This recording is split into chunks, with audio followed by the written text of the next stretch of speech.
En el nombre del Padre, del Hijo y del Espíritu Santo. Amén. Bendito y alabado sea el Santísimo Sacramento del altar, en los cielos y en la tierra y en todo lugar. Continuamos con la lectura de este libro que estamos compartiendo de Tanqueray, Compendio de Teología Ascética y Mística. No olviden suscribirse a nuestro canal, darle like al video y compartirlo con sus amigos. Dios los bendiga. No son de suyo irresistibles. La voluntad, ayudada por el entendimiento, ejerce sobre estos movimientos pasionales un cuádruple poder. 1. Poder de previsión, que consiste en prever y prevenir, por medio de una sabia y constante vigilancia, muchas de las imaginaciones, impresiones y movimientos peligrosos. 2. Poder de inhibición y de moderación, por el que tenemos a raya, o cuando menos, moderamos los movimientos violentos que se alzan dentro de nuestra alma. Así yo puedo impedir que mis ojos se fijen en un objeto peligroso, que mi imaginación guarde representaciones malsanas. Si surgiera en mí un movimiento de ira, puedo moderarlo. 3.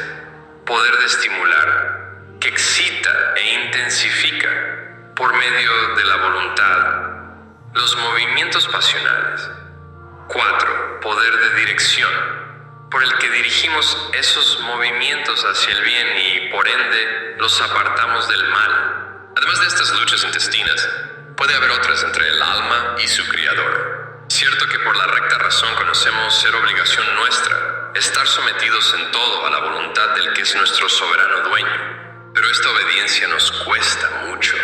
Hay en nosotros una sed ardiente de independencia y autonomía que nos inclina a emanciparnos de la divina autoridad. Es la soberbia, a la que no podemos vencer sino por la humilde confesión de nuestra indignidad e impotencia, reconociendo los derechos imprescriptibles del Criador sobre su criatura. Así pues, en el estado mismo de naturaleza pura, siempre hubiéramos tenido que pelear contra la tiranía con concupiscencia. Cuando el hombre, en vez de dejarse llevar de sus malas inclinaciones, hace lo que debe, puede con justicia esperar una recompensa. Será esta, para su alma inmortal, un conocimiento más amplio y profundo de la verdad y de Dios, pero siempre en conformidad con su naturaleza, esto es, analítico o discursivo, y un amor más puro y duradero. Si, por el contrario, quebranta la ley en materia grave, y no se arrepiente antes de morir, pierde el fin suyo y merece un castigo, que será la privación de Dios, junto con tormentos proporcionados a la gravedad de sus culpas. Tal hubiera sido la suerte del hombre en el estado que se llama de naturaleza pura, en el que, por lo demás, jamás se hubo, por haber sido elevado el hombre al estado sobrenatural. Ya en el momento mismo de su creación, como dice Santo Tomás, ya inmediatamente después, como dice San Buenaventura, no se contentó Dios, en su infinita bondad, con otorgar al hombre los dones naturales, sino que quiso además elevarle a un estado superior, confiriéndole dones preternaturales y sobrenaturales. De la elevación del hombre a estado sobrenatural. Noción de lo sobrenatural. Recordemos brevemente que en teología se distinguen dos clases de sobrenatural absoluto. Sobrenatural absoluto por esencia, quod substantiam, y sobrenatural absoluto en cuanto al modo, quod modum. Lo sobrenatural por esencia es un don divino otorgado a la criatura inteligente y que está por encima de toda la naturaleza, en cuanto que ésta no puede producirlo, ni aun pedirlo, exigirlo ni merecerlo. Está pues no solamente por encima de toda su potencia activa, sino también de todos sus derechos y exigencias. Es algo finito, por ser un don otorgado a una criatura, pero juntamente es algo divino, porque solo lo divino puede estar por encima de las exigencias de toda criatura. Es algo divino, mas comunicado, participado por la criatura, y así huimos de caer en el panteísmo. Realmente no hay sino dos formas de sobrenatural por esencia, la encarnación y la gracia santificante. En el primer caso, únese Dios a la humanidad en la persona del Verbo, de manera que la naturaleza humana de Jesús tiene por sujeto personal la segunda persona de la Santísima Trinidad, sin padecer alteración alguna en cuanto a naturaleza humana. Así, pues Jesús, que es hombre por su naturaleza humana, es verdaderamente Dios por su personalidad. Es esta una unión sustancial, que no confunde dos naturalezas en una sola, sino que las une, conservándolas en su integridad, en una sola persona, que es la del Verbo. Es, pues, una unión personal o hipostática. Es el grado más elevado de sobrenatural quod substantiam. La gracia santificante es un grado menor de ese mismo sobrenatural. Con ella realmente el hombre conserva su propia personalidad, pero modificada a lo divino, naturaleza y potencia accidentalmente. En sí activa no será Dios, mas es deiforme, o sea, semejante a Dios, divina consors naturae, capaz de visión beatífica. Cuando la posesión de Dios, directamente por medio de gracia, se transforme en gloria, y de verle cara a cara, como se ve a sí mismo, privilegio que a todas luces está por encima de las exigencias de las criaturas más perfectas, puesto que nos hace partícipes de la vida intelectual de Dios, de su misma naturaleza. Lo sobrenatural absoluto en cuanto al modo es en sí algo que de suyo no está por encima de la potencia activa ni de la exigencia de todas las criaturas, sino solamente de alguna naturaleza particular. Tal es la ciencia infusa que supera la potencia activa del hombre, mas no la del ángel. Comunicó Dios al hombre estas dos clases de sobrenatural, pues otorgó a nuestros primeros padres el don de integridad sobrenatural quad modum, que, completando la naturaleza de ellos, la disponía para recibir la gracia. Y juntamente la gracia misma, don sobrenatural quad substantiam, el conjunto de estos dos dones es lo que se llama justicia original, dones preternaturales conferidos a Adán. El don de integridad perfecciona la naturaleza del hombre sin elevarla hasta el orden divino. Es ciertamente un don gratuito, preternatural, que supera las exigencias y las fuerzas de aquella, pero que aún no es lo sobrenatural por esencia.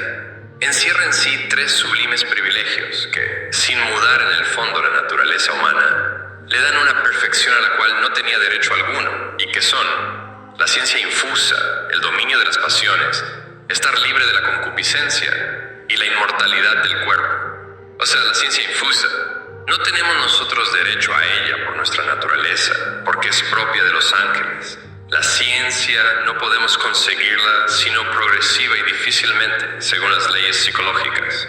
Mas, para que el hombre pudiera fácilmente cumplir su oficio de cabeza y educador del género humano, concedióle Dios gratuitamente el conocimiento infuso de cuántas verdades le convenía saber, y cierta facilidad para adquirir la ciencia experimental.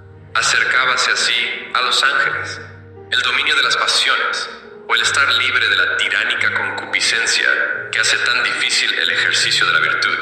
Ya dijimos que, por la constitución misma del hombre, hay en este una terrible lucha entre el deseo sincero del bien y el apetito desordenado de la sensualidad y de los bienes sensibles, y además una fuerte soberbia. Esto es lo que llamamos la triple concupiscencia. Para remediar esta imperfección natural, otorgó Dios a nuestros primeros padres cierto dominio de las pasiones, por el que, sin llegar a ser impecables, tenían cierta facilidad en practicar la virtud. No había en Adán la tiranía despótica de la concupiscencia que lo inclina violentamente al mal, sino solo cierta tendencia al placer subordinado a la razón, porque estaba su voluntad sujeta a Dios, estaban sujetas sus facultades inferiores al cuerpo y al alma. Esto era el orden de la existencia perfecta. Por su naturaleza inmortal, el hombre está sujeto a la enfermedad y a la muerte, mas, por una providencia especial, fue preservado de esta doble flaqueza, para que pudiera el alma dedicarse con mayor libertad al cumplimiento de sus deberes más excelsos. Todos estos privilegios tenían que preparar al hombre para recibir un don mucho más precioso, entera y absolutamente sobrenatural, la gracia santificante, y para hacer buen uso de ella, los privilegios sobrenaturales. Por su naturaleza, el hombre es siervo de Dios, cosa y propiedad suya. Por una insigne bondad, que nunca podremos agradecer harto, quiso Dios darle entrada en su familia, adoptarle por hijo, hacerle su presunto heredero, guardándole un puesto en su reino.